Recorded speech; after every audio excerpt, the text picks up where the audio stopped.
All right, welcome to another episode. What's good? What's good? The Conscious Endeavor. So again, we are here talking about the self, the nature of reality, and all that good stuff. So tapping in, diving in, going in to what we like as normal. So we're getting in the nitty gritty today. I figure we'll try to touch on the idea of dimensions. I want to talk a lot about how we interface with dimensions according to string theory and a lot of these other theorists. There's like 11 dimensions of reality. What the hell does that mean for us? Yeah. In the the alleged three-dimensional world. I thought we're in 4D and I don't know, those I don't have those 3D glasses anymore that were really popular in the early 2010s or something, I guess, where every TV was 3D capable. I wonder what that was about, but I'm sure we'll get into dimensions.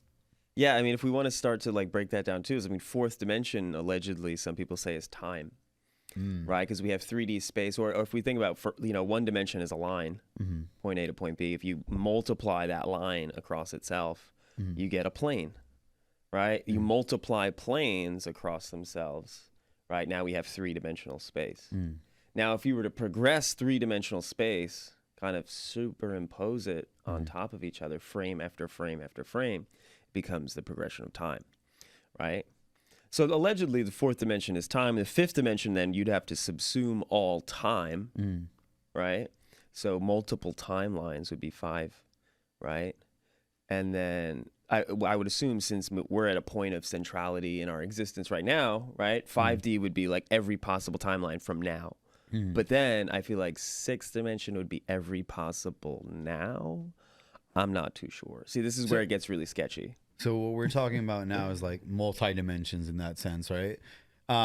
So what is 1D? Let's just start with that real quick. What is 1D considered, one dimension? I mean, one-dimensional is just a line, and I don't even know if there's anything that can exist within a one-dimensional point. You know what I mean?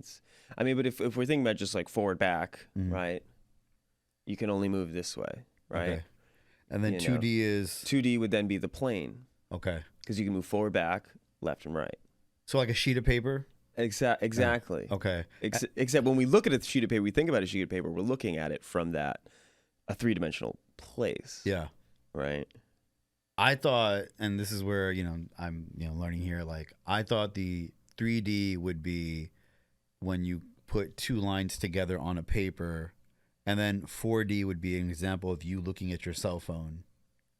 But I'm not sure about that. When you actually, as an observer viewing a cell phone, is you in the 4D, the cell phone is 3D. But I'm not sure about these things. That's right. I mean, technically, the screen is two-dimensional. Okay. Oh, right. Right, because it's a flat plane, allegedly. Just it's projecting out photons. I mean, we're kind of giving it contour because of light contrast and things like that. But, wow. I don't know about. There's actually this thing called a tesseract, and the tesseract is a fourth-dimensional cube. So there's you guys can look this up, Google it. A tesseract is, again, a cube inside a cube, but it's allegedly fourth dimensional. So it's really weird how the hell, we make sense of that or how we perceive that even. I saw Loki with that in Avengers. They were all after the tesseract. Right, right. So that thing must, and I'm not saying that all Marvel movies are real, but they do take things that are from actual history. And I'm a huge fan of sci-fi, to be honest, just in general, because sci-fi always is a cool way of pushing the boundaries of thought. You know what I mean? And thinking about, how technologies apply, how, we eventually progress as a society. There's all sorts of interesting things that we can project into the future. I mean, if you make a sci-fi movie and it's 100 years in the future, you're basically architecting what we think is going to happen. Because remember in the 50s, they had what's going to happen in the year 2000, right? And the year 2000 was the future. And they'd say, well, we're going to have flying cars. We're going to have all this kind of stuff, right? I mean, none of that came to fruition, right? I think the insurance payments would probably be just too much to allow people airspace is a premium, you know what I'm saying? You're competing with airlines and they run everything up there right now. They're not ready to have cars there. You brought up a good point about the movies. There's this movie about, I think it was made in 1948, or a book made in 1948 that's called 1984. They talk about things that will happen in that time. And I've seen, as we're talking about projecting, there's something about when humanity sees something, they see it, they then project it. So when we see these movies and these technologies, if they show it in a movie, enough people see it, I believe it ends up happening some sort of way. Now I know flying cars didn't happen, but there was that Harrison Ford movie, Blade Runner. Yes. And there's a scene where he's like breaking down a video, and it's like this slow rolling video. Now we have that technology to the point where we just click a button, we're like zoomed in, you know, facial recognition, and we're just talking about this, you know. I just think, too. I mean, even in that case, it's like we kind of give ourselves a projection into the future. And if we're talking about maybe 5-dimension or 6-dimension, right? Like looking at the possible timelines by kind of, and it's interesting too, because this comes from someone's mind inherently when they're making the film. They want to have a certain type of technology displayed, or this is what they think the world is going to be like. They're projecting into the future. And by giving that to people, exposing people, like having that be an influence in the society, it almost kind of creates a point of reference of like, we could go this direction. You know, I mean, kind of giving a possible timeline to each thing with each idea that we kind of bring in and pull in. It's like we're projecting ourselves, as you said, into the future, or maybe pulling from the future like a rope, you know, like this is what I'm bringing towards myself, right? By projecting in the now, I suppose. I see that a lot. And with, you know, this is why I really don't watch TV nowadays, right? Like when you watch main TV, like just TV, you'll hear these groups, these associations that project, hey, humanity's going to need this. We're running out of this. We're running out of that. This might happen. That might happen. What ends up happening is then we start projecting that, you know, once we start believing it. Right. So like, I do think it's important to, you know, go inwards and just understand what is it that that you want to project, or not even project. What is your truth, you know, because like I've seen society shift so much when we're talking about even just dimensions. Like, I never knew about 5D growing up, right? The first time I heard of 3D was just with movies and movie theater. Then the 4D was like, they had these like, I went to Canada, this Ripley's Believe It or Not, where you ride a movie and stuff. Like there's a movie on. That's what they call a 4D experience. Right, because they had smells and they had like vibrations. And I think it's just like another sense, really. I mean, that's like 4 senses maybe, or 5 senses. That's trickery right there, you know what I'm saying? And it's came a long way though. Like technology, when it comes to like these experiences, now they have this place called like Meta. Like there's a place called Zero Space I went to in Manhattan. It was really dope. It was made by, you know, what you would call burners, you know, those people that like you know, go to Burns. Burning Man. Yeah, Burns. Yeah. They made this place and it was pretty cool. Like you know, music, art, this exhibit. There's projections on the walls and stuff, right? Yeah, I've seen that. And they had this like thing come down that was like this spinning dome type thing, but it was really cool stuff artistically, right? Right. Now it's all digital.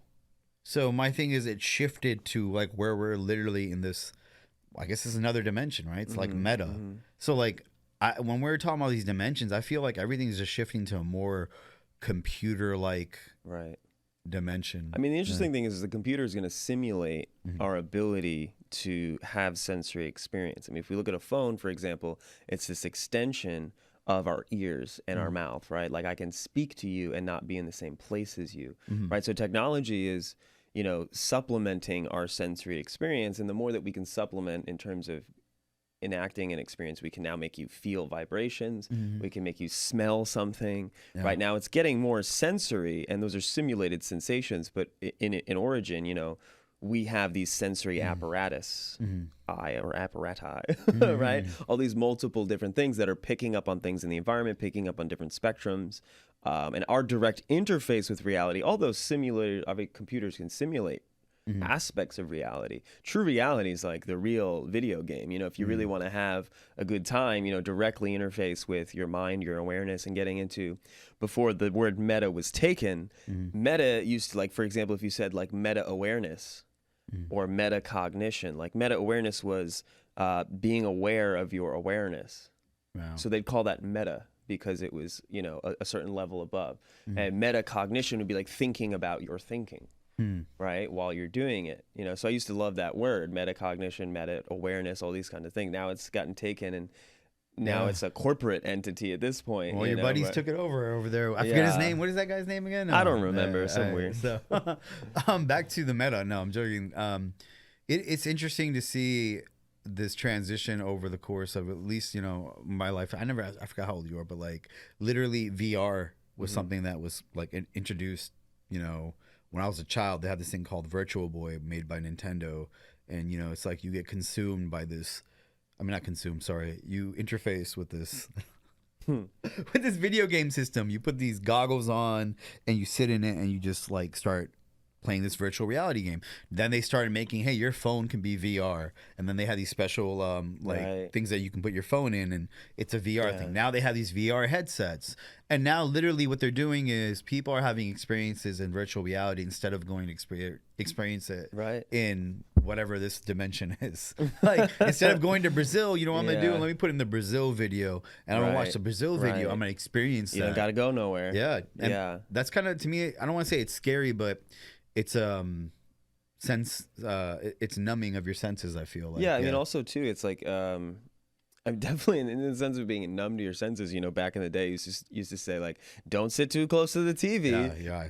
2023, like screen is right here. Yeah. You know, so yeah, I mean, there's definitely like an effect that technology plays, especially in the psychology of just like, you know, we used to have goal attainment, and used to like buckle down, and you'd have to buy a ticket to Brazil. You have to make the money to do that. You have to plan, and you have to know where you're going to stay. And you know, there's a lot of work just in the material, let's say in the 3D, that like, you know, as you're putting that work in, you know, it's growth for your spirit, your soul, you know what I mean, to some degree, to be able to be like, I'm going to manifest that, I'm going to create this, I'm going to bring this into my reality, right? But now you can, in an instant, experience a simulated version of that, and you know, I mean, maybe you get from point A to point B faster, but the richness of the experience and also the unintended consequences of travel, I think, are sometimes the best things. It's the things that you don't predict. It's the things that you don't necessarily see coming that are always end up being the biggest points of growth, I think, for you as well. Yeah, I think there's that tailored experience versus the organic, natural experience that you'll have. Like, it's like kind of like when people go on vacation to a resort, you know, and they don't leave the resort. I'm not saying it's a bad thing. What I'm saying is it limits the probability of you having something, I don't want to say miraculous, happen, but it also like it closes you off from experiencing other things. Usually everything's kind of set. People who come to a resort are there at the resort just to be at the resort and just have that, I'm going to be catered, I'm going to be this, I'm going to be that, and you're not going to really have exposure to like local things where, you know, when you go on a trip solo, like you and I both have done, and just experience what the universe brings you, it's just some magical stuff, you know. I think that's really important for when we talk about, you know, what dimensions we flow in. I don't want to be in a computer dimension, like, you know, the least amount of technology involved is better for me, you know, because if I want to go to Silicon Valley, I'm gonna go to Silicon Valley, but I'm not gonna go to Silicon Valley. I want to go to like a real place that has natural a natural habitat. You know what I'm saying? I'm not saying I need to be in a jungle with some snakes. I think it's just better for your body, you know, just overall in general. I mean, obviously simulated experience is going to have just so much less of I mean, if you're not actually sitting out in the sun, your body is going to know the difference. If you're exposing your eyes to intensely high blue light frequencies, like really close to your iris, you know, that's going to do things to your body that, you know, and also you're in a vegetative state. There's just like a million and one things. But yeah, I mean, traveling, you know, just in general, especially traveling solo, it's a lot of times like, you know, there's that Rolling Stone songs. It's like, you don't always get what you want, but you get what you need. You know what I mean? Because it's like, what's going to come to you. And also like when you have your own facility, like it's kind of a reflection where you end up as you travel is a reflection of who you are as a person, because it's like, how did I, you know, interface with people? How did I create this experience? Where did I go? Where do I choose to go? Do I choose to sit on the beach? Do I choose to talk to these people over here? Do I choose to do this? And the rabbit hole that is life. You know what I mean? I think it's like when you travel to a new place, it's like, okay, go. Like, you know what I mean? It's just like, this is now your adventure, and what you make of that adventure is solely up to you. And in a way that can be scary for people, right? I mean, just how life is. It's like, you know, you have to take responsibility for everything that has happened in your life, like up until, you know, this point. And it's like, you need to just come on that path of acceptance and like move forward. But like, I feel like, you know, going on a solo trip is like a social experiment to some extent. You know, is it going to another dimension? I mean, it's another place, right? Allegedly, you get inside this metal tube and you fly through the air, and then they bring you to another location, which is, we have a name for that location, and there's a settlement in that location. But the world is very open, and there are untapped parts of the world for sure. That's how I feel. What I mean? What you just said. Yeah. That is I really want this in, like, you hop into a metal tube and you're taken to a shuttled away. Like, no one really knows those routes. I know people are like, oh yeah, no, when I was on the plane, it was interesting just seeing, like, we're above the smoke screen or whatever they call those things that are not natural clouds. Like, they don't look like clouds; they just look like a cluster of whatever. Yeah.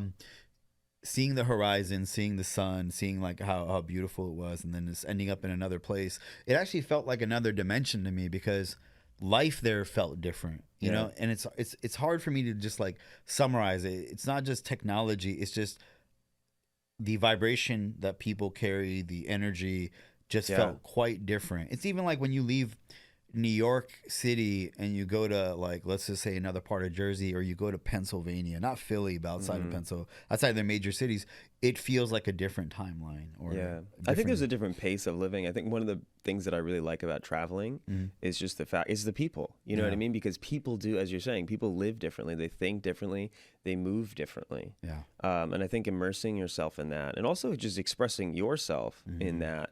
And showing them who you are, and I'm from here. And that exchange to me is, like, one of the most beautiful parts about traveling, is because there's each person you meet, just in general, also is a depth and a whole world in and of themselves.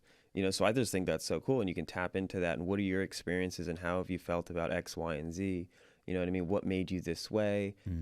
How do people, think about this? I mean, I love those differences, and I guess because I'm like a psychology, sociology kind of nerd, right? I love diving into that and seeing what people are about, what drives them, what their passions are, where they're from. Those sorts of things are really cool to me. Well, you speak the universal language quite well. You know what I'm saying? I was going to say love too, but the other language is music, right? Which is love as well. Yeah. And, like, have you performed ever, like, overseas? Have you ever, like... Overseas? No, not overseas. I've definitely played in a couple other states before. I played in LA, I played in, Asheville, North Carolina. I played down in Florida a couple times. I was just in New Orleans recently. I didn't get to play, but I just did a lot of listening. Yeah. It's hard. It's really hard. I'll tell you, it's really hard to travel with an instrument. Yeah. And bringing an instrument. So it makes it pretty cool difficult. Though. I seen Daniel over here with the guitar. You know what I'm saying? Y'all see, it's like a superhero with his weapon. You know what I'm saying? Like, actually, sure. That'd be interesting to see, like, an experience. I'm sure people do it, but I haven't experienced it yet, where you're out there, playing music with someone else, and I feel like that's a joining of realities, information exchange. 100%. And because music I seen it just be the language that connects everybody. I seen it, like, there's this harmonic. I don't know what you call harmonic convergence or what, but just when people are like down it. Yeah, it's fascinating to me. I think whatever these dimension things are, there is, like, an absolute truth that we can all vibe on and communicate. And we can almost say in a way that, like, people are holding dimensions within themselves. I mean, playing music, for example, if I played music with somebody from Kentucky, you know what I mean? There's just going to be a different kind of experience that, how we interface, like how their rhythms are naturally. I mean, when I see a show in Brooklyn, I feel like all the bands out there, their rhythms are always like, just super, very high tempo, high intensity. You live in a place that's highly populated. There's so much going around. There's a hustle bustle in the air. And that ends up translating into the music that people, form. I think, and then so that gets ingrained in them, and then somebody else who's from, like, the Blue Ridge Mountains out in, in Appalachia, they're going to talk a certain way. They're going to have a certain rhythm and style, the way that they move, you know what I mean? So in that regard, now all of a sudden, as these two things start to interface, they're going to find also, as you're saying, like, that kind of convergence, you know what I mean? They're going to find, especially, like, if it starts to groove, I'll call it harmonic, you know, that harmonic convergence of people coming together, sharing their worlds, sharing the inner dimensions, those inner things that, again, which is interesting, these things that get ingrained in us over time, which, if time is the fourth dimension, right, we're holding time within ourselves. We're holding experiences, we hold memories. We're holding a factor of that I've been through this thing, right? If we're talking about dimensions, we're talking spatial dimensions, right? If you've been through something, we use that analogy to, as you walk through space, you move through space, right? If we talk about we've been through time, over time, right? We're moving another spatial, to some degree, spatial dimension, right? Although it is held in the mental, it can be kind of interesting how that occurs. Yeah, I'm blown away right now with dimensions because like now there are dimensions inside of us and there are Right, dimensions 100%. outside of us. And we hold dimensions, I Yeah. would assume, And subsume. then when you connect with somebody, is that also a dimension that you're creating? Maybe like you're talking about in the interface. Yeah. Who knows, man? I Yeah. mean, well, the thing is, it's interesting too. I mean, I think when, I don't know, for example, when, this is just like a physics reference, but like when two black holes get near each other, right? Any two gravitational objects, as they come close, right, they'll start to fall into each other, but they have their own momentum, right? So they'll move linearly away from each other, but then because they're attracted, right, they end up spinning around each other because they have their own momentum, as well as they're getting pulled towards each other, that attraction. So when two black holes get really, really close to each other, they start to, increase in their revolution before they join. And it actually creates, and what we found scientifically is they create gravitational waves. So they literally create a bend in the fabric of space when they are, so they're literally molding and changing the fabric of what we exist in. Wow. As they share or as they come close to each other. So maybe there's something going on in the human psyche or the folding of the seventh mental dimension. I don't know. I've seen a lot of things where they talk about the eyes are black holes. Yeah, for sure. I totally believe that. So like if they're black holes, so we're constantly creating by our sight. Right. Yeah. Well, the interesting thing too is like with a black hole, they say like the gravity of a black hole is so strong that not even light can escape it. Wow. Right. So light comes close to it and it gets sucked in. And now think about the eye. What does the eye do? The eye captures all the light around it. Yeah.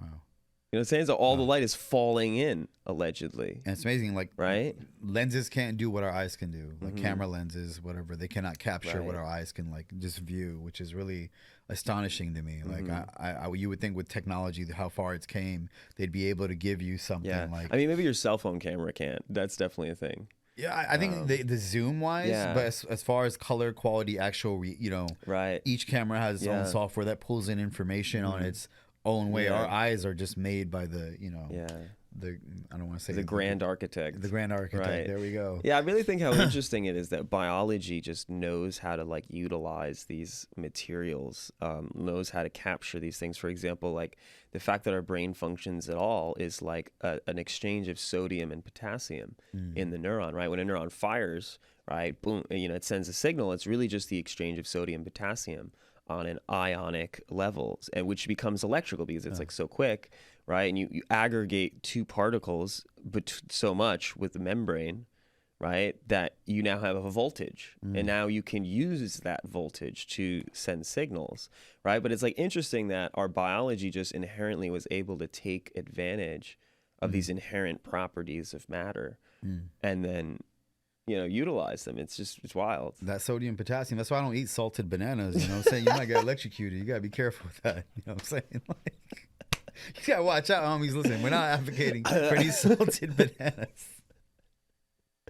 Yo, that's great. I want to actually circle back to, so we're touching on dimensions here. We're talking about, even creation, right?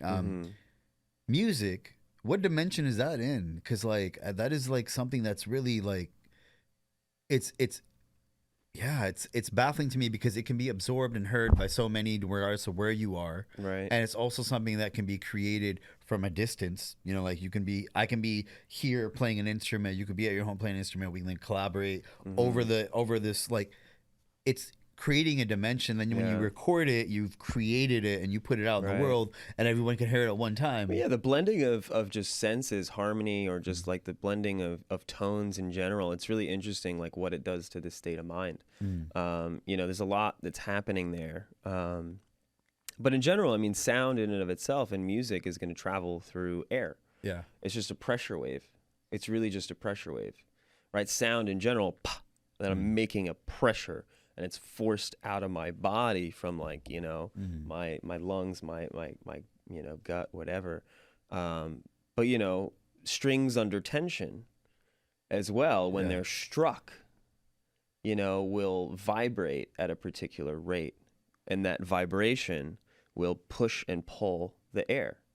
So it creates its own pressure wave oscillation in space, right? Which our ear is able to pick up on. The real interesting part in the math and the beauty of music is that there's specific relationships between those vibrations. Right. You know, so that's really where it becomes quite magical. And the things that end up being pleasant to our ear are the things that actually hold geometric relationships to each other. So it's really a weird way of saying it, is I think that music is kind of like the geometry, you know, that moves through time. You know, I mean, rhythm especially moves through time 100%, you know, but even notes in themselves and harmonies and chords and things like that are just a geometry of the intervals of these vibrations. Which also correlates with, you know, according to what I've been like listening to or hearing lately, is our organs, they all have sounds. That's why they're called organs, because they have like certain notes to them. Like that's why with sound bowls and frequencies, different frequencies align with other parts, certain parts of our body. Like our heart might be, I hear 432 or 528. 444 is I think that's also the heart. 963 might be your crown chakra. Yeah.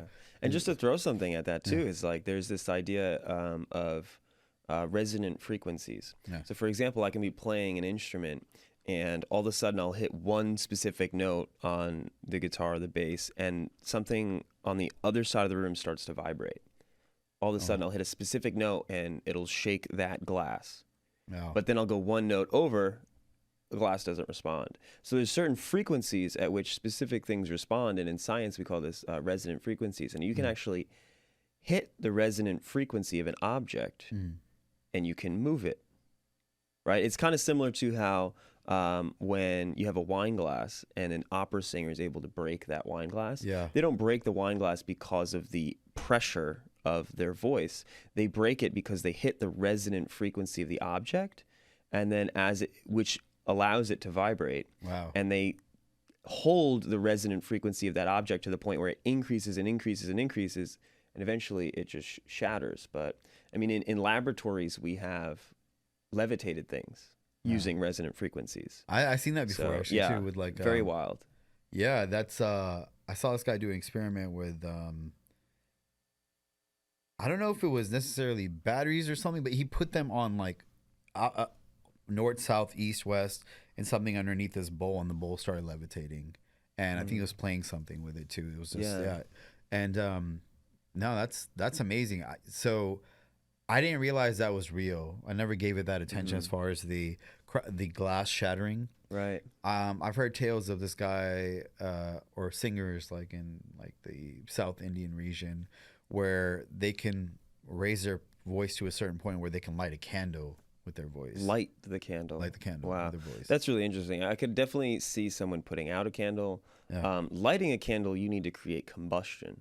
And combustion requires, you know, a fuel source, an ignition, potentially a compression. But compression happens with pressure.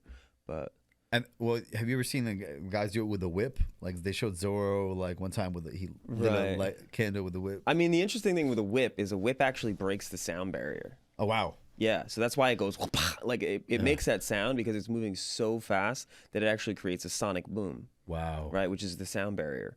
Which is like 730 miles an hour or something like that, you know, something weird. So on next week's episode, right? Yeah, but super crazy. I mean, that is like an interesting thing if we're talking about maybe dimensions to some degree. We have a spatial dimension around us. You know, when you move at that speed, you're moving faster than the air can react to you. Wow. You know, that's what a sonic boom is, because normally it's like, you know, if we're moving our arm, the air moves away. I mean, you know, gets pushed out of the way as you move through space. And sometimes you can move so fast that you'll feel wind. Like if you're running, your hair gets blown back, whatever, because you're moving through space and all those air particles are slamming into you and moving out of the way. So you're moving through the fluid of air.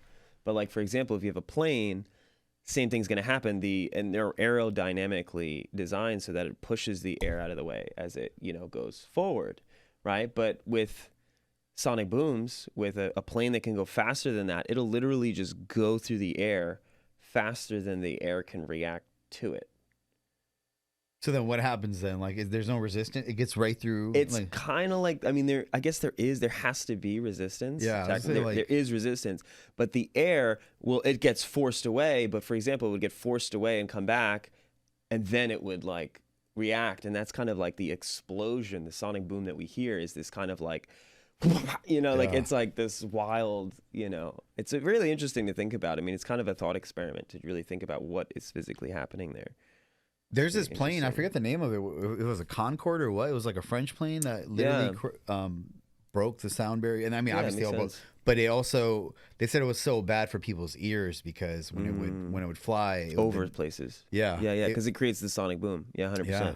And then there's a Street Fighter character named Guile who, you know what I'm saying, I guess now I know why he did the sonic boom. You know what I'm saying? It was literally to surprise you with that quick attack that you can't react to because it's just so quick. And, I personally preferred the fireball from Ryu and Ken, but I'm sitting here with Ken Masters. Right, yeah. Wow. Yeah. Dimensions. Video games are a dimension of their own. I suppose. You know what I'm saying? Like, what's interesting is like that's how I got introduced to dimensions. Really, video games. I know I talked about Virtual Boy, but there's 2D fighting, 3D fighting. You know, what they did with video games it was originally just face to face. So I'd be looking at, the characters would look at each other and just go back and forth. Right. Up, down, that's it. Then they made it 3D, and now we can go behind you to the left, to the right, all around you, and the camera angles would shift. Right. And that's what gave it this other view. And sometimes I feel like in spirituality, when we're like meditating and clearing our our mind, we're getting a view from an aerial perspective or from another dimension. Right. And I don't know if that's 5D, 6D, 9D, but 11D. Yeah, I mean, you're pulling away from, let's say, the first person perspective to some extent. I think there's definitely something to be said about like coming into a resonance with your own body. Yeah. Right. If we're talking about these resonant frequencies, like finding those resonances that exist within you, letting those settle, and then maybe trying to tap into other resonances. I think that could maybe then obviously alter perception. I mean, directly with our attention, we're able to modulate our experience. I can think about the roof of this building, for example, and just try to put my mind there, right? And what that does to my experience and what that does to the focal point of my perception. Yeah. We're changing that and modulating that. It's definitely interesting how that can change the way we see things, Yeah, it's also like they talk about the fourth wall. I'm talking about breaking the fourth wall, like talking directly to the viewer. I see you right there. Hi, how are you? How's it going? So join us in this talk, right? Here we go. You know what I'm saying? Hey, Street Fighter 5 is coming on. But The Wonder Years was a show. Oh, yeah. The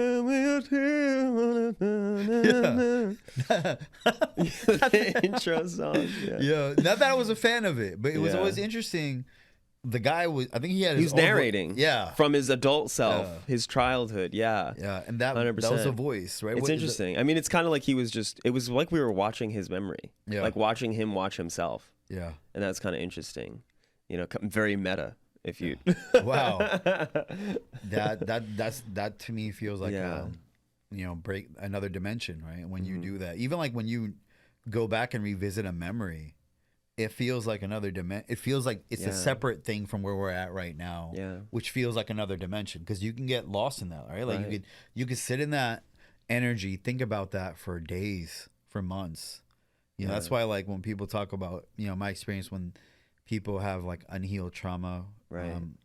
And they sit and think about it and they relive it over and over again. They're not being present. Right. The hard part too is like our mind. We talk about this in psychology. There's like what's called like a negativity bias because our brains are evolutionarily driven to focus on negative things. And the only reason we do that is because we're trying to fix things. Our brains are literally made as problem solvers. Wow. They're supposed to, figure out what's wrong, fix it to get the solution. But when it's something in the past, it's something that we can't change, we tend to ruminate about it, think about it too much. Wow. Right? Because our brain, again, naturally is a problem solver machine. So it's going to think about, what did I do wrong? How can I do it better? Like, what did they do wrong? And you constantly keep thinking about it, but it's in the past. So you can't do anything. You can't change that experience because it's already occurred.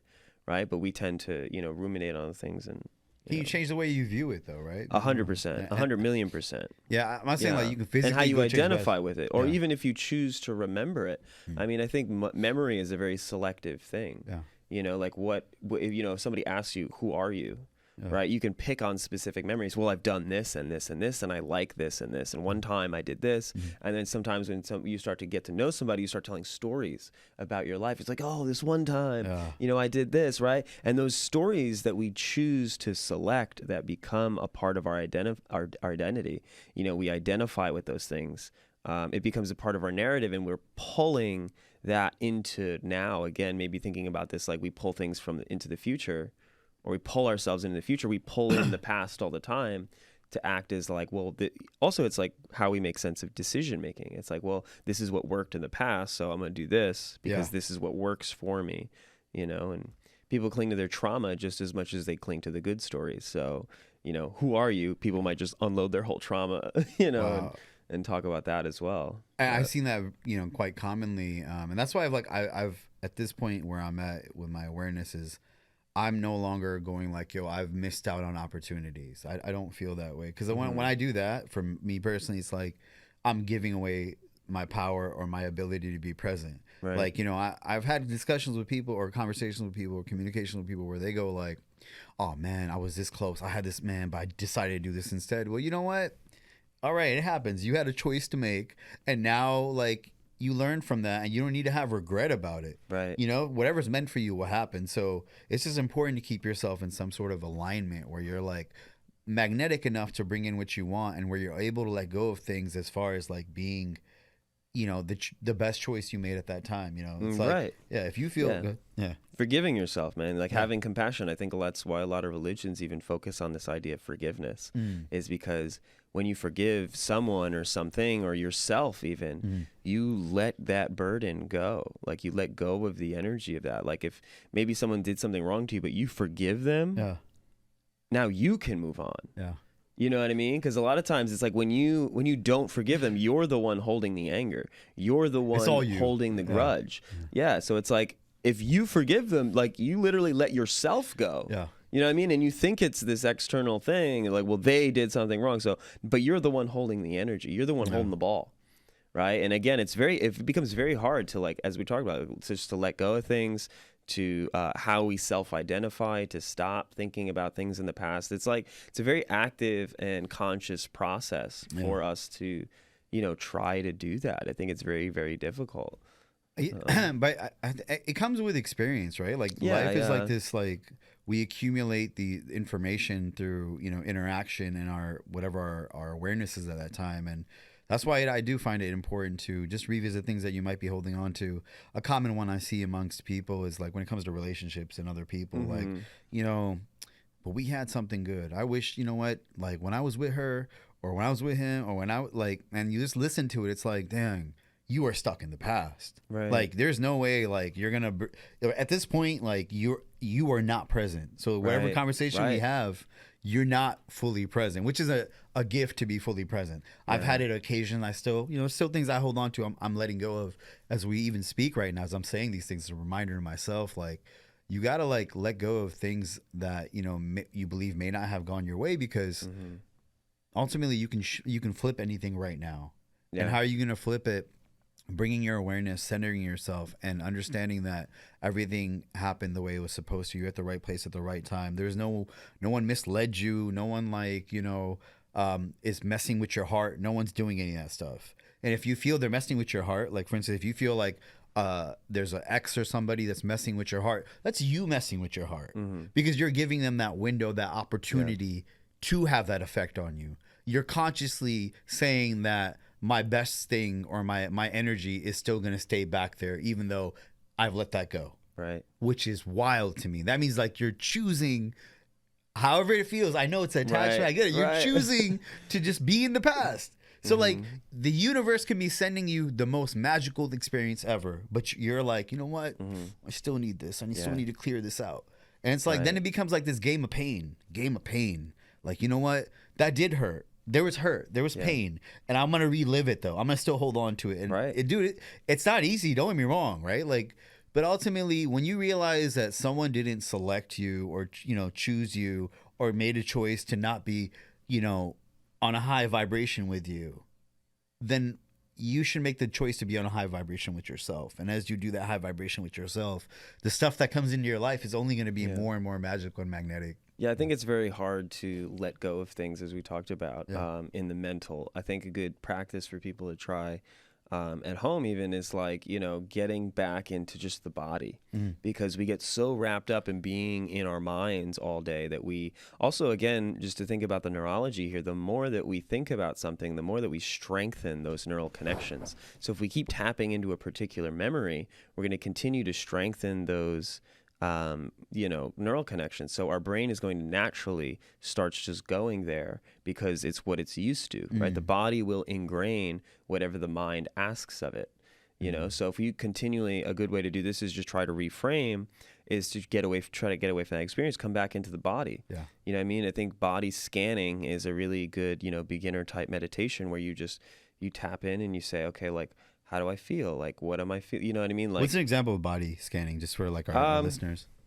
So, for example, right now, everyone who's listening, how do your toes feel? Think about the sensation in the tip of your toes. Think about your knees. Think about your connection to the seat that you're in.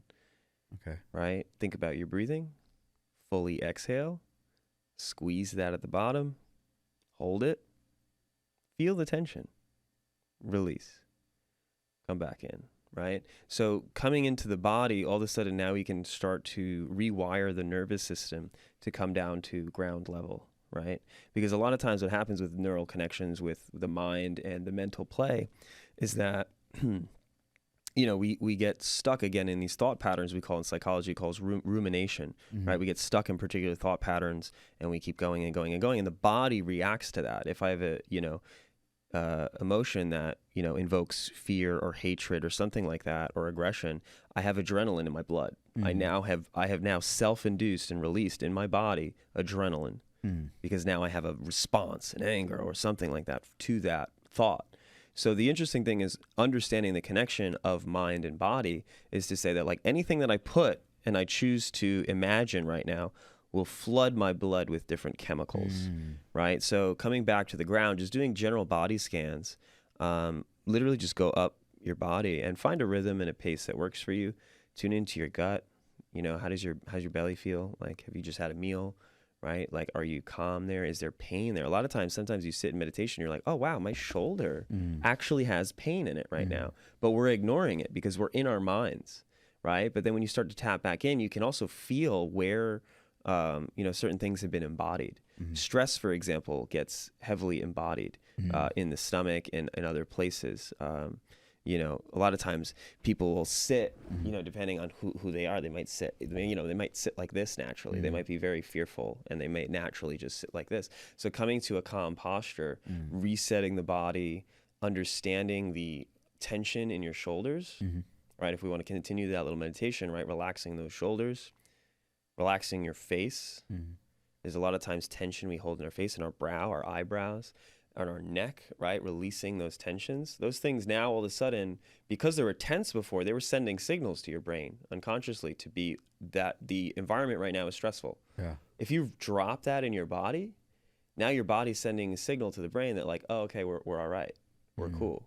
We're safe. Wow. Right? Yeah. It becomes this point where we start to reframe ourselves and what I like to call is like resetting your neurological baseline by pulling out of that mind and just resetting, coming back to the ground, and what we talk about, the root chakra, right? Just coming back to the ground, right? Step one, y'all, folks. That is amazing. I hope everyone that's listening, takes that into account. And there's different methods that people have of putting themselves in the body. That sounds like quite a simple method. So, let us know how you feel about that, because, that sounds so simple to follow. Another question I have for you, though, and this is just me, I don't want to put you on the spot, but hey, man. I love the spot. All right, cool. Yeah, spotlight right here. Yo, zoom in, right? Do you have a song that might, like, people can listen to that can assist in transmuting that, like, as we were talking about, maybe, this like pain that people feel from relationships or from these interactions. Well, now I would say, I mean, rhythm in a way, even if you guys notice the rhythm at which I speak, the rhythm at which we shift our mind when we do body scans, for example, it's just like a certain pace which feels comfortable for the self. Yeah. Right? Especially a lot of times too, you just slow down the way you speak. It actually will change your frame of mind. And if I'm sitting here and I'm kind of talking like this and it's like, I'm really, it's going to have a certain energy to it. It's going to have a certain embodiment and it's going to have a certain resonance. It's going to hit people a certain way as well. Right. So in terms of music, maybe there's a song I have, it's called Lost Kingdoms. Oh, shoot. And it kind of taps on, just the title in and of itself, taps on this idea that there are lost aspects of ourselves. These kingdoms, lost kingdoms, is this idea that there are like whole, palaces of consciousness, maybe these 7th, 8th, 9th dimensions, right, which we're not tapping into. Maybe not that we're not tapping into, but we're not aware of where it is. We're on our current timeline, allegedly, right, given this psychological momentum that we have, right, learning to shift that and turn that, what that's about. But having an awareness, imagine being aware of all the possible timelines you could have. That's a lot. Right? Yeah. Those are entire palaces of consciousness in a way. Yeah. So this song, Lost Kingdoms, taps into that, has that energy just with the title, but also just the rhythm of it. The rhythm of it is just very soothing. What platforms can people find that on? At the moment, y'all can hit me on, Reverb Nation right now. Obviously, follow my Instagram at self-perpetual. That you'll find the link tree to everything that I have, all the music. But I will soon be coming out on Spotify as of, we're in January 2023 right now. Let's get it. Holla holla. By the summer, I'm hoping to be on the streaming platforms like Spotify, YouTube, and all that good stuff. So for sure, you are going to be, right? Like, for sure, yeah. And wow, that sounds beautiful. And I think that's really important about what we're doing in our lives and what we can share with our self-expression and also our sharing with humanity. And it's always a gift to be connected with someone that is that conscious that they're creating music that can literally assist others in transmuting their pain and or not pain, their experience. Yeah, I mean, music in general too is like an expression of pain. I know so many people who create music to deal with what's gone on in their lives. Yeah. I mean, it is a source of release. And then people who have also felt those things can listen to that music and now they feel that same release. There's kind of this vicarious nature when we're writing music, and when it comes from pain, it is a way of transmuting, as you said. Like, well, it's tough sometimes, right, with music. That's why it's like I really think it's important to listen to people that to listen to music that you feel you vibrate with. Also be conscious of, like, is it something that emotion that you've already addressed? Because sometimes when I see with people in music, they can listen to things that one will shift their vibration, maybe brainwash them, right? Like, like you start singing a line, whether you realize it or not, you're saying a line that you don't necessarily agree with, but because you're, like, slap that, whatever, because like there's been a lot of that. It's like, it's not necessarily something that you really feel, but because you say it over and over again, it becomes something that you want to embody. Yeah, definitely something you want to embody 100%. You know what I mean? How many of us, put on a song because it hypes you up? Yeah. You know what I mean? Because you want to feel that energy. And music is such an amazing tool for shifting your state of mind, especially if you sing with the music, if you dance with the music, like you're healing your body, like getting into motion. And singing, also just singing, for me, like singing lets your soul out, to be quite honest. You know what I mean? It just like hits you, and that's, And our souls have unique identities, you know what I'm saying? Yeah. Because like there's so many songs I used to listen to when I was younger that would get me so hyped. Like there's like DMX, like, yo, what these witches want from us, you know what I'm saying? Like, and now anytime I go through a if you want it, you got it. Anytime I go through a scenario where I feel like I'm being like, taken advantage of by opposite, and then I just hear DMX's voice, I'm like, what these witches want, you know what I'm saying? I'm using that witches word instead of, but literally like it's like, yo, is it because I listen to that? That's what keeps happening, or is it because That's just something that is being called upon. Well, again, embodying, Yeah. right? As we talked about, bringing things, the body will do what the mind, gives it. So again, if you're constantly making your mind, you're choosing consciously the song you want to pick. I mean, nowadays we can do that, with our devices and things like that. We can, pick a song. And again, if we're going to experience that emotion, that neural connection, that association is going to get stronger, right? So if we're constantly listening to a certain type of music, we're constantly influencing our body to just react in that way. Unconsciously, we're wiring the mind. So for example, if you listen to very violent music and something happens to you that you dislike, you're more likely to respond violently because that's your primary mode of function. It's what we've reinforced over time. And they can create a feeling of lack because I did want to be a baller shot caller with 20-inch rims on my Impala. Calling it late night. Like the next, and that's the thing about music that's so beautiful is you can have this amazing beat, but the thing is people can put lyrics over it that you might not even vibrate with, but then you're just singing and embodying it. So I'm just bringing that up just for people to be a little more aware because that happens and that's unfortunate for me, at least in my experience. There's a lot of songs I used to listen to, but when I revisit them now, I'm not, vibrating with the words, but that beat is so hard. There's these guys.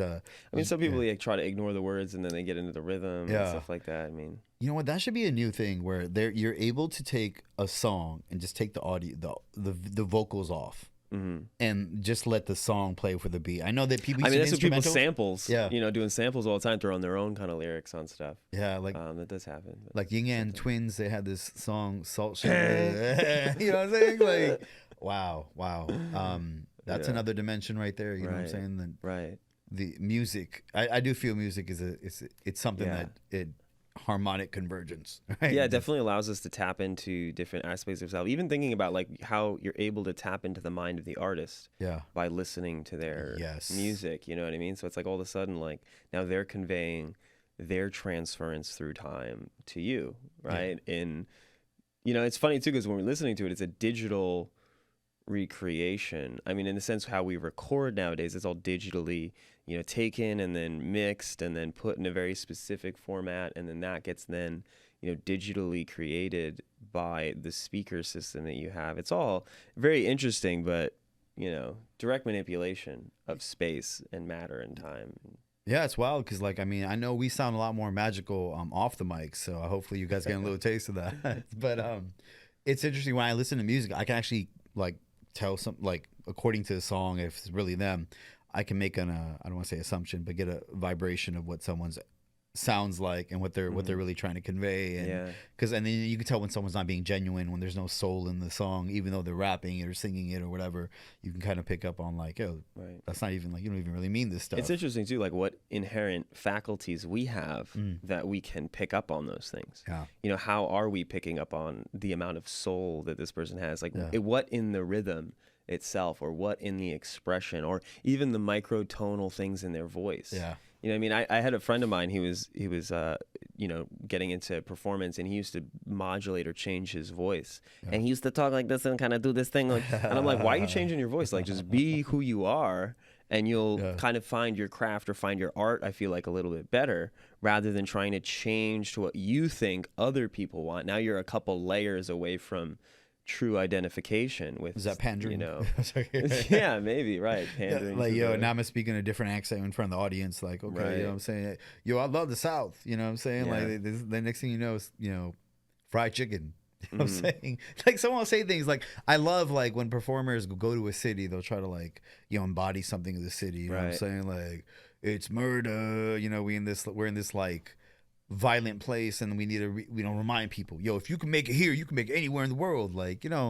Dude, can we just be about love? Can we just be can that be a common thing all artists to share, right? Instead of I used to think, just in general, that if I'm gonna go up on stage, if I'm gonna be up here with people listening to me, it's I always had felt I need to say something of value. If I'm gonna go up there, I have to say something that means something. And that kind of always kept me coming back to this conscious, way of writing music. I think it was always something. It's it had to be worthwhile in a way, Yeah, and you're reminding me that sometimes as I speak and I just remind people of these, these things that I might find to be traumatic, I'm perpetuating this stuff. I'm actually like, here I am just perpetuating, because there's a lot of people like you, for example, that you do share a message, a good message that is packed with conscious and love, and I think that's important. There's a lot of people doing that, so let me not focus in on the negative and perpetuate that. You know what I'm saying? Music is beautiful, life is beautiful, these dimensions are beautiful, and this has been the conscious endeavor. Yeah. Anything that you want to close out with? That sounds good, my friend. Yeah, so I mean, we're talking about music. We're talking about humans being the holders of time, is how I'd like to say that. Wow. We're selecting our memories, right? What do we choose to identify with? What do we choose to bring in from the future? What are we holding from the past, right? And again, make that choice, right? Be conscious of how we choose our endeavor into this life, right? Yeah. So stay conscious, stay woke. Time holders. And we'll see you guys at the next episode. All right, ciao. Peace out.